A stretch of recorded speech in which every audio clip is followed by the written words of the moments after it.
como o nosso irmão falou, é pertinho de Tito, irmãos. Dá uma ré e chega lá em 2 Timóteo. 2 Timóteo capítulo 4, é os conselhos de Paulo a um jovem pastor. Porque hoje estou sendo oferecido por aspersão de sacrifício, o tempo da minha partida está próximo. Combati o bom combate, terminei a carreira, guardei a fé. Desde agora a coroa da justiça me está guardada, a qual o Senhor, justo juiz, me dará naquele dia. E não somente a mim, mas também a todos os que amarem a sua vinda. Amém, irmão? Vamos se assento. Estou feliz de estar com os irmãos aqui esta noite. Glória a Deus pelo pastor Ronaldo, que é um amigo nosso, sua esposa, suas filhas, sua família. Que Deus abençoe. Deus continue preservando o servo do Senhor. A todos os irmãos desta casa, pastor, ao nosso irmão João, que foi quem nos convidou para estar aqui esta noite, para estar ministrando a palavra de Deus nesse culto com os jovens. É uma grande oportunidade, irmãos, e também não é fácil. Os jovens falaram que estavam nervosos aqui, os irmãos mais antigos mesmo.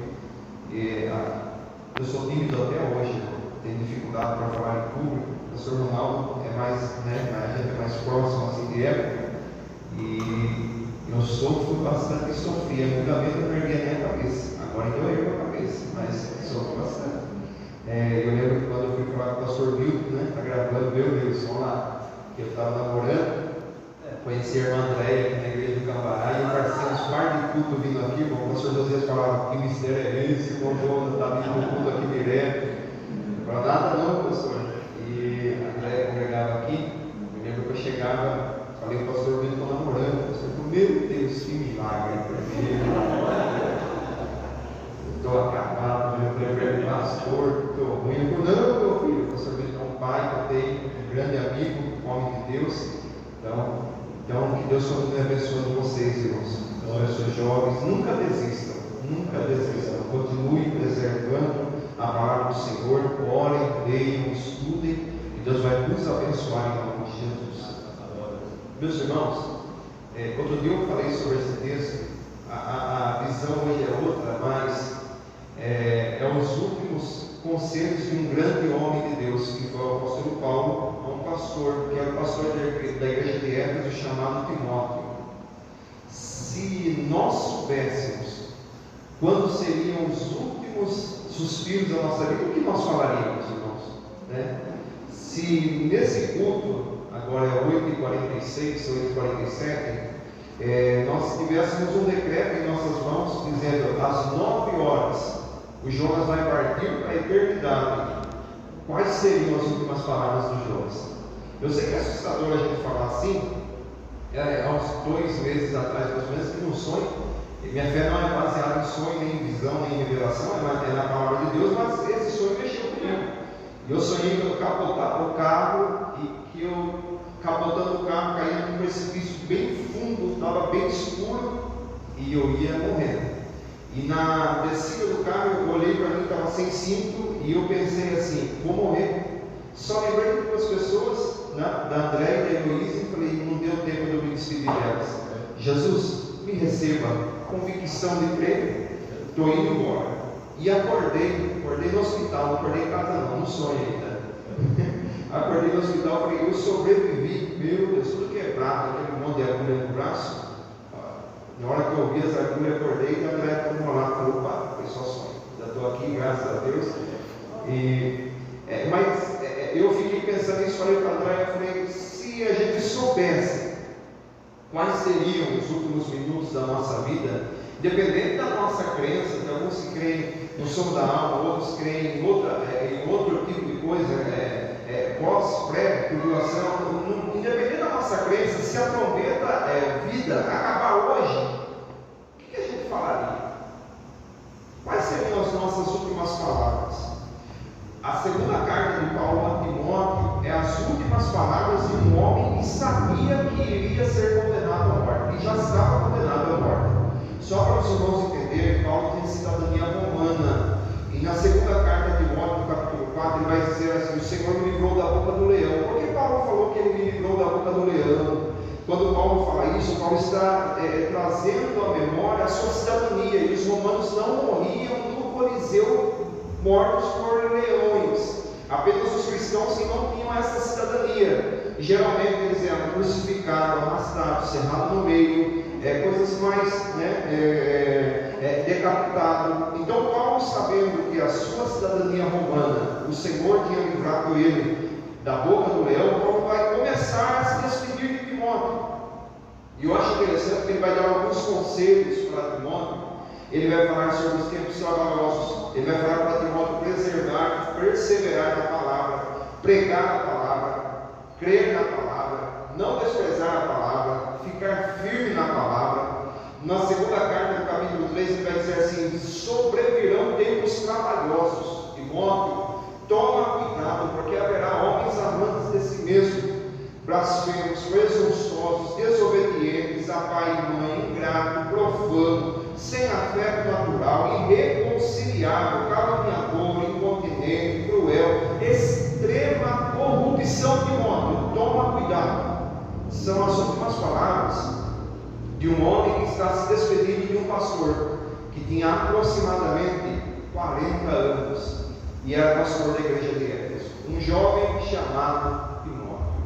Para nós termos uma noção, quando ele chama Timóteo para que Timóteo traga a capa, os livros, os pergaminhos, no capítulo 4, versículo 12, ele diz assim: eu enviei Tíquico a Éfeso. Timóteo, fica tranquilo, Tíquico vai continuar a obra em Éfeso enquanto você chega para mim.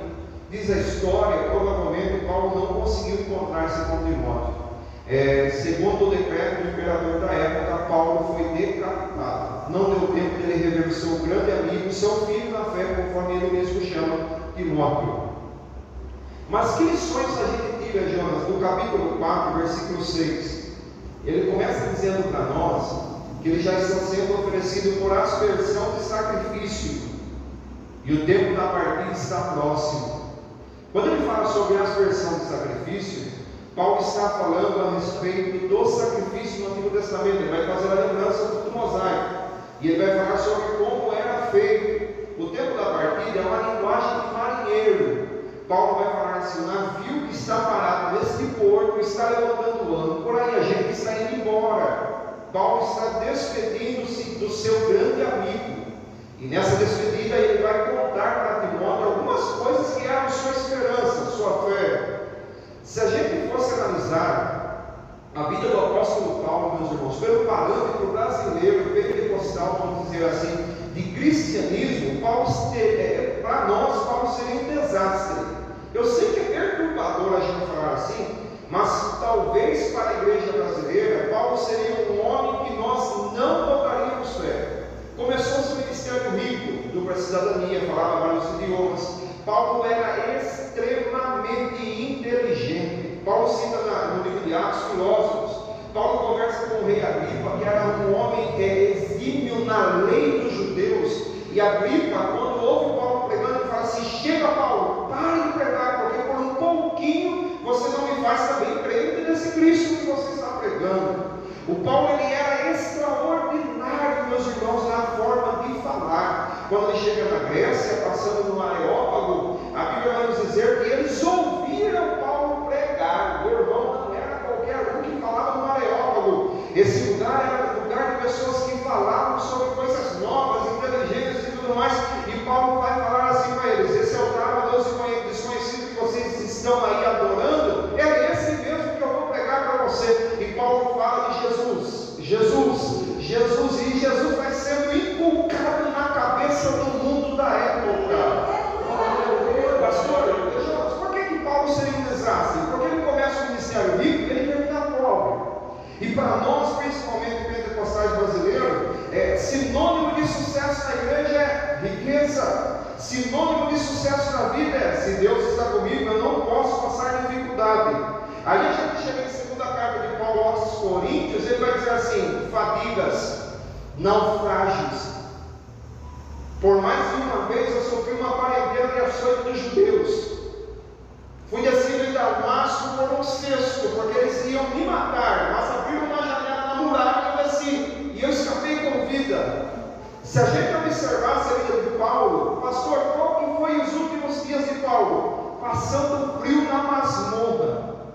E se a gente parasse para olhar para esse contexto, a gente observaria que, para nós, estou falando com o Jonas, que às vezes eu penso que Deus só está comigo se eu tenho dinheiro no banco, Deus só está comigo se eu estou com saúde, Deus só está comigo se eu tenho dinheiro para comer um lanche depois do culto dos jovens.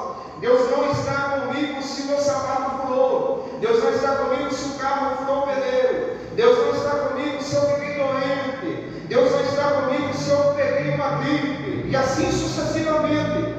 Na verdade, a gente observa o Evangelho não de acordo com a cruz, nós observamos o Evangelho de acordo com aquilo que a gente gosta. E quando a gente observa o Evangelho de acordo com aquilo que a gente gosta, a gente se decepciona, porque nosso Deus não é um Deus que cumpre aquilo que a gente quer, mas Ele é soberano, e na sua soberania Ele faz o que Ele deseja fazer, meu irmão.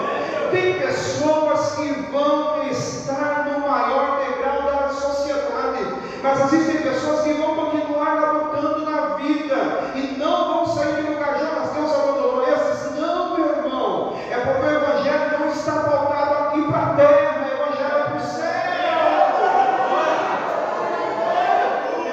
Aqui quando o nosso irmão falava que independente do que Deus fizesse com a sua família, ele continuaria adorando a Deus. Isso é Evangelho, convicção de adorar a Deus não por aquilo que Ele dá, lembra do louvor, mas por aquilo que Ele é Deus, Ele é soberano. Então quando a gente olha para Paulo, meus irmãos, imagina Paulo pregando na nossa igreja, imagina quem estará conosco essa noite? Apóstolo Paulo, da onde? Ele está vindo de um naufrágio, meu Deus, se afundou o navio com um homem desse dentro. Os bárbaros falaram isso de Paulo, ele chegou em Malta, e a Bíblia vai nos dizer que depois de sofrer naufrágio, de dificuldade, Paulo está se aquecendo no fogo, frio, né? Aí uma serpente, uma víbora, sai de perto do fogo e pica Paulo. Os bárbaros olham para ele e dizem assim: o mar quis matar ele, a víbora quer matar ele. Esse homem não é comum, esse homem deve ser alguém extremamente perigoso, mal.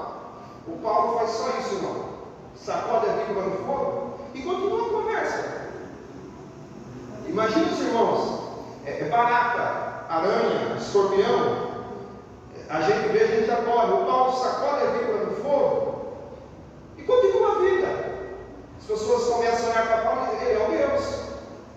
Esse homem não é comum.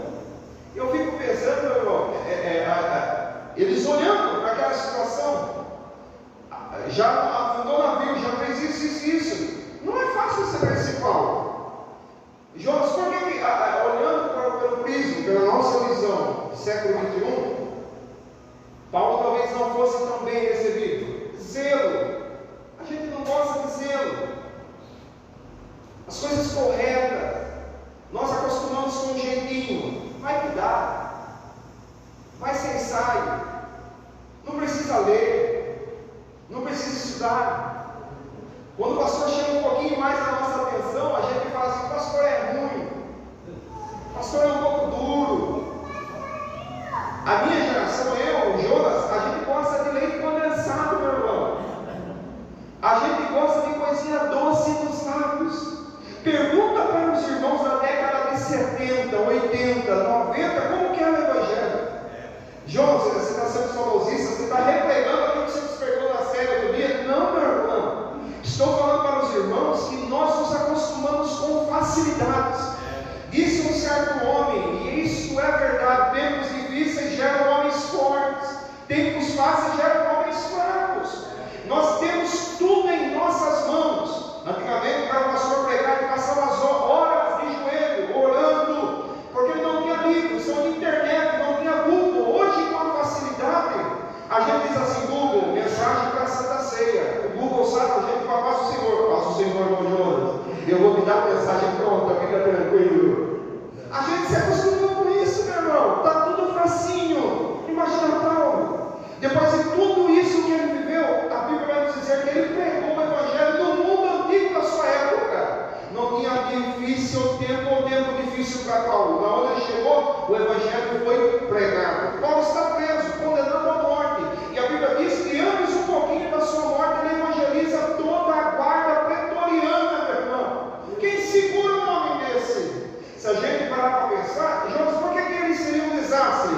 Porque aos Coríntios ele vai dizer assim: eu poderia mas eu resolvi trabalhar para não ser pesado para a igreja. A gente convida qualquer irmão para pregar na nossa igreja, qualquer cantor para cantar, ele já pede água com gás, ele já pede suco de laranja natural, ele não quer comer em churrascaria, ele não quer lanche, ele quer um carro certo assim. Jonas, hoje você veio para pregar no mundo de jovens, e você está falando sobre o problema, meu irmão, estou falando sobre a atualidade.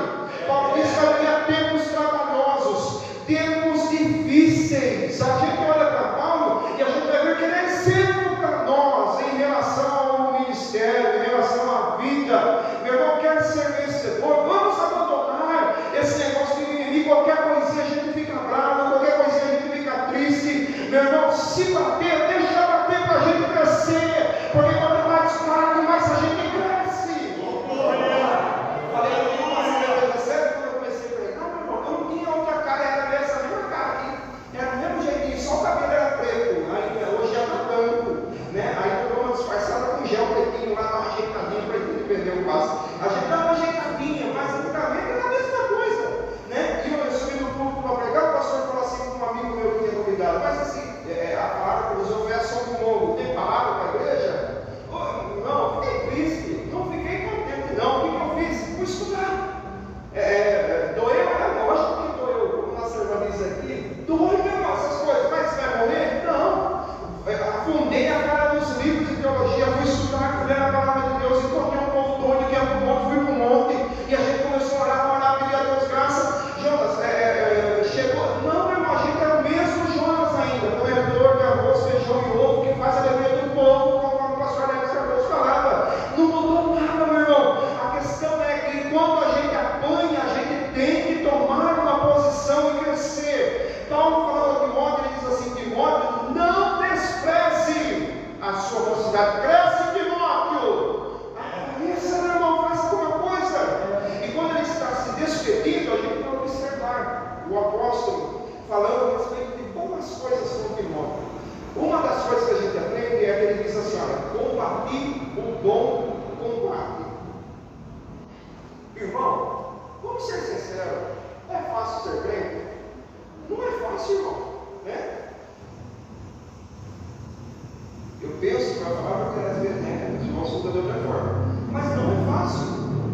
Não é fácil ser cristão. Nós vivemos os dias da liberalidade, né? Muitas coisas estão acontecendo, outras ainda acontecerão, mas não é fácil ser crente.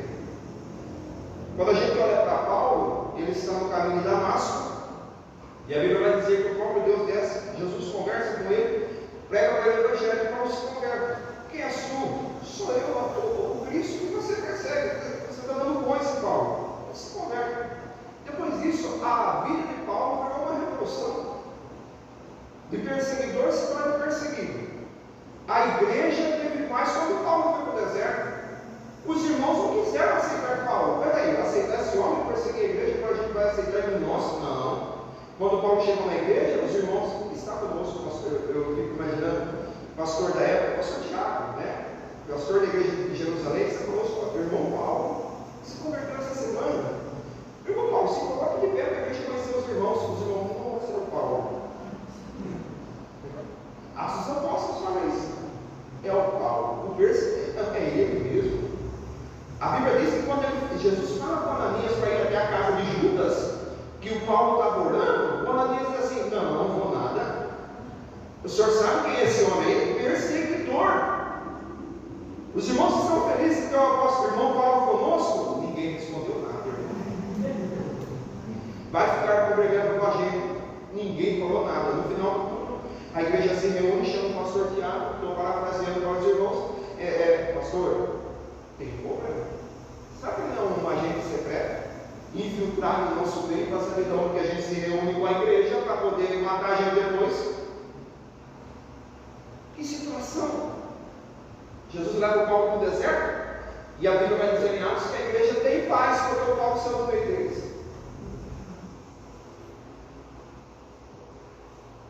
Ele revolucionou o mundo da sua época, ficou lá no deserto um bom tempo, até que a Bíblia vai dizer que o Espírito de Deus mandou um homem buscar Paulo.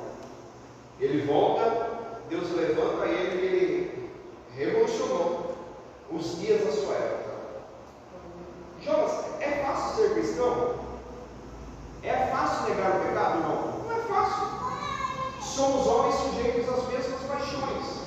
O que você sente, eu também sinto.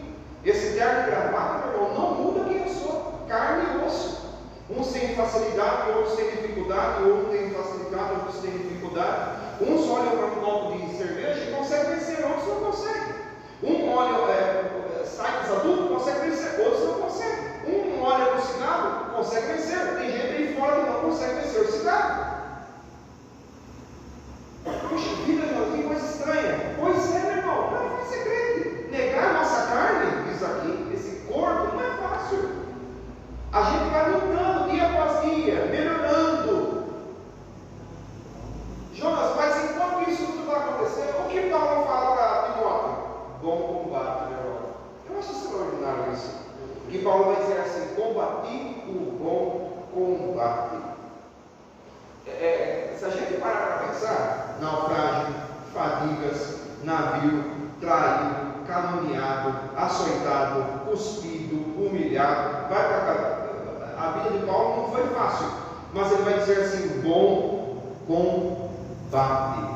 Meu irmão, eu sei que não está fácil a sua vida, mas enquanto Cristo não entra com uma atitude para mudar essa situação, continua vivendo um bom combate. Jonas, como eu faço para vencer? Continua combatendo. A gente não vai desistir. Eu não desisto de você, você não desiste de mim. A igreja continua caminhando. A igreja é uma engrenagem, irmão, poderosíssima, que ninguém conseguiu parar até os dias de hoje. Não vai parar. A igreja tem uma força extraordinária. Pode contar comigo, eu conto com você. Porque quando eu estiver caído, você vai me levantar. E quando você cair, eu vou levantar você. Mas enquanto Jesus não volta para buscar a sua noiva, é bom combate. Bom combate. Paulo vai dizer para tu mesmo: é fadiga, é navio, é lutas, mas é bom combate. Bom combate. Glória a Deus. Aleluia. Deus. A gente pode chocolate, meu irmão. Que bom combate. Estava escutando um missionário, já vou terminando, meus irmãos, pregando a palavra de Deus. Os gideões missionários agora me contando sobre lugares do mundo que a igreja tem missão, amanhã tem missão, e ele falando sobre um lugar na Índia, onde meninas de 5 a 12 anos, os pais olham, deixam crescer, e já é cultura vendê-las para o tráfico internacional, prostituição e todas as coisas mais. E ele chegou num determinado restaurante e o garçom trouxe um cardápio para ele. Ele achou que era de comida, mas era de meninas e meninos de 5 a 12 anos. Aí ele falou para Jesus: o que eu estou fazendo aqui? Esse povo é esquisito, isso é crime terrível. Jesus falou para ele: entra lá no prostíbulo, observa elas, vê onde elas moram, vê quem é o dono, ajuda a oferta da igreja e compra elas. Tira elas da prostituição e leva para um lugar, ensina Jesus para elas. E o pastor começou a fazer esse trabalho, entrava no prostíbulo, observava, chegava para o chefe do dono do prostíbulo e falava: quanto você quer pela fulana? 7 anos, 8 anos, 9 anos, 12 anos. Quanto você quer por ela? Tanto. Quem retirava dinheiro da igreja, oferta, ia lá e comprava. A última vez que ele esteve nesse lugar, os irmãos podem procurar isso na internet, Gideões Missionários, o pastor contando, 53 meninas resgatadas do tráfico. 53 meninas.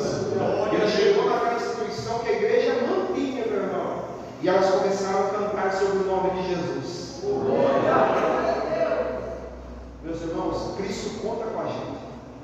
Nós estamos nos últimos segundos, nos últimos minutos. Enquanto Jesus não volta, bom combate.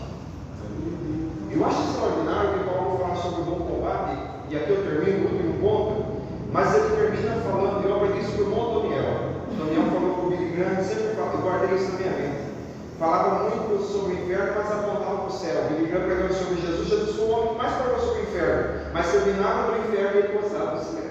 E Paulo vai terminar falando sobre bom combate, sobre luta, sobre batalha, e ele diz assim: coroa, meu irmão, extraordinário. Ele diz assim: desde agora a coroa da justiça me está guardada. Esta é a nossa convicção. Meus irmãos, aqui nessa terra tudo é passageiro. talvez a gente pode até não se encontrar mais. Talvez os irmãos podem receber um telefonema, o Jonas partiu para a eternidade. Meu irmão, mas tenha uma certeza, a gente se encontrará um dia. Essa é a nossa esperança. Certo pastor abandonou tudo e ele falou: vou entregar o ministério. Amigo nosso, já pregou em nossas congregações, um grande homem de Deus, aqui da cidade de Campinas. E ele falou: vou entregar tudo, vou parar com tudo, esse negócio de crente não é mais para mim. E um líder de jovens amigo dele falou assim para ele: a mocidade vai toda para a pastelaria, não junto com o pastel. Ele falou assim: pastel, não sou crente, não tem problema, não me chama mais de pastor, agora me chama de negro, de negão, de qualquer coisa, mas não me chama de pastor. E eles foram todos para a pastelaria. Ele já tinha abandonado tudo, na mente dele já estava resolvido para o céu, não tenho mais nada, não quero mais nada, Jesus acabou, não tenho mais nada contigo. E chegando na pastelaria, o jovem falou assim: pastor, foi bom o senhor ter vindo. Eu tenho uma dúvida sobre igreja e céu. O que será o arrebatamento da igreja? E ele começa a conversar com o jovem, apesar de não querer mais nada para o céu, mas o céu estava na cabeça, e ele continua falando sobre o céu, sobre o céu. O garçom que estava fazendo pastel parou de entregar pastel e começou a chorar na pastelaria. E o garçom olhando para ele falou assim: o senhor pode fazer um apelo por mim? Estou afastado da igreja, e enquanto vocês conversavam nessa mesa, eu sei que o céu é para mim, mas eu não quero partir para a eternidade sem o céu. Então o senhor não ora para mim? Ele falou: não estava conectado com o céu. Então, como eu não tinha conexão, ele falou assim: amanhã de manhã tem igreja. Toda igreja Assembleia de Deus em Campinas tem igreja. Procura uma igreja, o pastor da igreja vai estar orando para você. E ele disse assim: o garçom olhando para ele falou assim: mas que tipo de pregador você? Que prega, fala de Jesus e não fala sobre o apelo? Eu quero Jesus agora, faz o apelo. O garçom ajoelhou na pastelaria e lá estava um irmão que não queria mais Jesus orando pelo garçom que queria Jesus. Aí ele falou assim: aí eu entendi, meu irmão, e depois que a gente tem um contato com a eternidade, não tem mais como desver, a gente não consegue mais, a gente não vai ter mais um contato, meu irmão. Eu sei que é difícil o seu combate, mas Jesus está preparando para você uma coroa.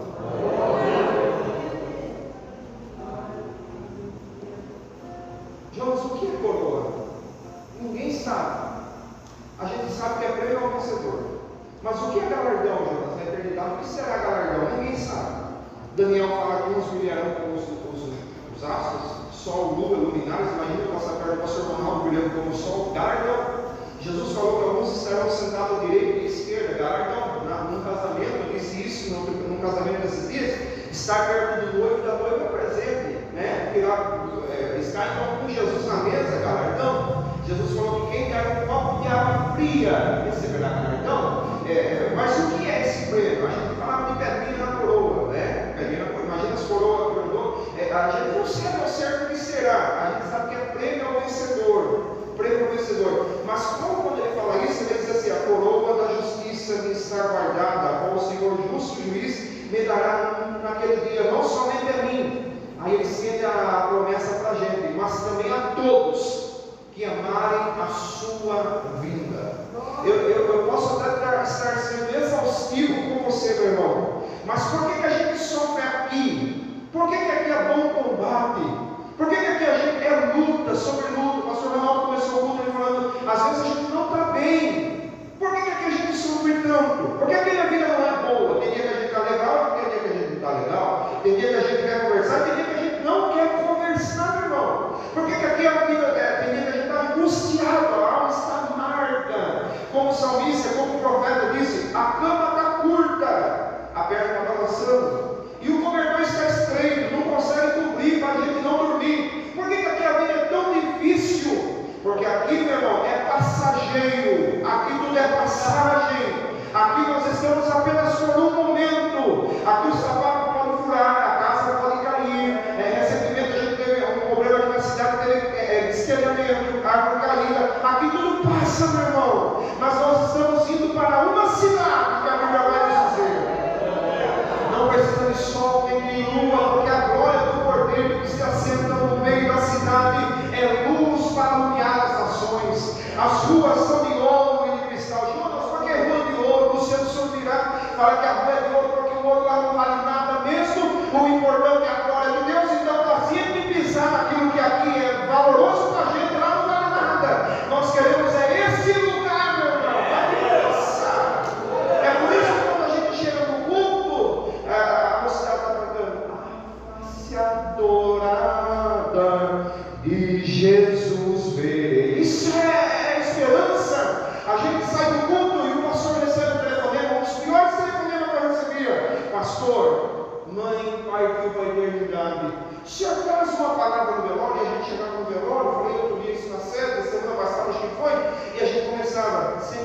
17: mais perto quero estar. Por que a gente canta, meu irmão, no velório do crente? Porque ali só está o corpo, o tabernáculo, mas a alma, o espírito, meu irmão, a nossa esperança é que verá o Senhor na sua glória. Isso, meu irmão, não tem preço. Jovem, irmão e irmã que me ouve essa noite, eu termino aqui 9h15. Independente do que o mundo nos ofereça, eu também sou seduzido, meu irmão, por esse ambiente de pecado. Não está fácil. Antigamente a gente via o mundo de uma outra forma. Hoje o mundo mudou e a situação vai terminar e vai piorar ainda mais. Não está fácil, mas independente do nosso aniversário nos ofereça, fica com Jesus. Fica com Jesus. Chegaram para 3 jovens, para o Daniel, o Ananias, o Misael, o Azarias, o Sadraque, o Mesaque e Abednego, e falaram: come do manjar do rei. E eles disseram: a gente não pode comer essas comidas, a gente é de Jerusalém, e lá a gente não come essas coisas. Dá legumes para a gente, independente de qual seja o manjar do rei, não coma. Alguém está precisando ouvir isso esta noite? Não se assente nesta mesa mais. Porque o Senhor está querendo te tirar de lá. O Senhor está mudando a sua história. Fica com a eternidade. Toma uma decisão hoje, de uma vez por todas. Pastor, mas o Senhor não sabe como está preso o meu pé, como está difícil para mim sair dessa situação. Mas Jesus tem a resposta certa. Jesus pode mudar a sua vida hoje. Jesus pode transformar a sua história a partir de agora. Você vai sair desse culto como um jovem aqui já disse, diferente daquilo que você entrou, mas não se assentará na mesa mais. Pastor, o que é essa? Uma mesa que o nosso adversário nos oferece tudo que a nossa carne gosta, tudo que a gente deseja, mas a gente olha para nós e a gente consegue observar o Espírito Santo falando: não pega, não toca, sai daí, eu te amo, morri por você na cruz do Calvário, estou aqui para mudar a sua vida. Outro dia estava falando sobre a morte. Meu Deus, irmão, que mensagem estranha. E eu fiquei pregando, falando: Jesus, dentro de mim, eu estou falando, mas eu não queria estar falando isso não. Depois a gente fazia o apelo, o homem vir para frente, alguém vir para frente chorando. E eu entendi que aquilo que a gente fala não é a gente falando, meu irmão. É o Espírito Santo que fala com a igreja. Essa noite Deus nos dá a oportunidade de se colocar de pé, meus irmãos. Me perdoe, pastor, foi orar. Essa noite Deus nos dá a oportunidade. Eu sei, eu não conheço o céu, meu irmão, nunca estive lá. Mas pela palavra de Deus eu já senti o sabor, já senti o cheiro. Em alguns momentos de oração a gente sente a presença do céu. Tem culto que a gente chega na igreja, que o pastor está pregando, a gente está de joelho orando, a gente sente o céu pertinho da gente. O que é isso, Jonas? É o amor dele. Essa noite Jesus está te convidando. Jonas, são os últimos segundos. Eu não sei, meu irmão, quanto tempo ainda a gente tem. Mas tem alguém no nosso meio que gostaria de entregar a sua vida para Jesus? Dê um sinal com as suas mãos. Hoje Ele está te chamando, está te dando uma nova oportunidade. Ele disse que te ama, quer restaurar a sua vida. Tem alguém no nosso meio que quer reconciliar-se com Deus? Se tem alguém do seu lado, jovem, irmão, irmã, que está afastado do caminho do Senhor, fala com Ele agora. Para você não quer Jesus, vamos junto lá na frente. Jesus está esperando lá. Vem, dê um sinal com as suas mãos. Jesus não fala nem com banco e nem com ventilador. Falou com a gente, falou com os jovens. Tem alguém no nosso meio que gostaria de entregar a sua vida para Jesus? Dê um sinal com as suas mãos. Nós vamos orar por você. Amanhã pode ser muito tarde. Então não perca a oportunidade. Jesus te ama. Quer mudar a sua vida, mudar a sua história. Tem alguém, último convite da noite, que gostaria de entregar a sua vida para Jesus? Se não tem, o Espírito Santo me conceda mais oportunidades. Eu queria orar pela sua vida. Nós estamos em um campo de batalha. Estamos em um campo de batalha. Meu irmão, eu não quero apenas ver. Eu quero apontar, eu quero sentir. Eu venho falando quero ser raso mais. Evangelho, chegar no culto, esse evangelho social bonitinho, legal, e a gente sair do culto, voltar para a Netflix, bordar, a gente borda, meu Deus. A gente volta lá para Piracicaba, né? A gente volta novamente para SBT, Globo e todas essas coisas mais. Todas erradas? Não. Isso aqui é só lazer. Mas a gente deixou a Bíblia de lado. A gente não tem altar em casa mais. Nós não temos mais culto doméstico. Nós abandonamos uma série de coisas. Quando a gente constrói uma casa, a gente constrói espaço gourmet. A gente constrói lugarzinho disso, lugarzinho daquilo, lugar da piscina. A gente vai construindo coisas tão boas para a nossa casa, mas a gente não deixa tão caminho para a gente orar. A gente não constrói uma casa e diz assim: esse lugarzinho aqui vai ser meu cantinho de oração, meu cheirinho de Jeová. A gente não fala isso mais. E a gente está perdendo essa sintonia com o céu. Aí a gente tem dificuldade quando o pastor chama a nossa atenção de cantar no culto. A gente fala assim: cantar para quê? Cantar para quê? A gente perdeu tanto a nossa intimidade com o Eterno, meu irmão, que o nosso culto é raso, é fraco, meu irmão. E eu não estou falando do camarada que eu estou aqui com você como igreja, estou falando do Jonas. O Jonas precisa mudar. Se você quer, como eu, ter uma vida nova com Cristo, curva sua cabeça e vamos cantar para Ele. Vamos chorar perante Ele, vamos falar: Jesus, a gente não quer mais ser assim, a gente quer mudança, a gente quer mudar, Senhor. Tenha misericórdia da gente. Curva sua cabeça, Senhor Deus. Em nome de Jesus, nós estamos sentindo o teu amor dessa casa. Estamos percebendo, Senhor, que o Senhor está trabalhando conosco de uma forma especial. Tenha misericórdia da nossa vida. Nos ajude, Jesus. Nos levanta, nos ensina. Se alguém entrou aqui, ó Senhor Deus eterno, sentado, Senhor Deus, na mesa do inimigo, essa noite é noite de sair. Jesus querido, ainda que o diabo tenta nos enlaçar, nos prender, ó Senhor, naquilo que Ele nos mostra, Senhor, neste mundo. Jesus querido, a gente prefere viver um bom combate contigo do que viver uma vida rasa com o inimigo. Senhor Deus, nós queremos, ó Deus, ter a esperança da glória eterna em nossos corações. Nós não queremos, Senhor Deus, mais viver um evangelho raso, sem vida, sem graça. Nós queremos voltar a chorar nos cultos, voltar, Senhor, a dobrar o joelho em casal, do lado da cama, Senhor, orar e falar contigo. Queremos voltar, Senhor, a ter um ambiente de oração dentro de casa. Senhor Deus, queremos voltar a ter um tempo de lazer, sim, com a família, mas um tempo de lazer na tua presença, adorando o teu nome. Jesus, resgata esses valores em nosso coração, nos transforma, Senhor, que a gente venha sentir prazer de te adorar na tua casa, sentir prazer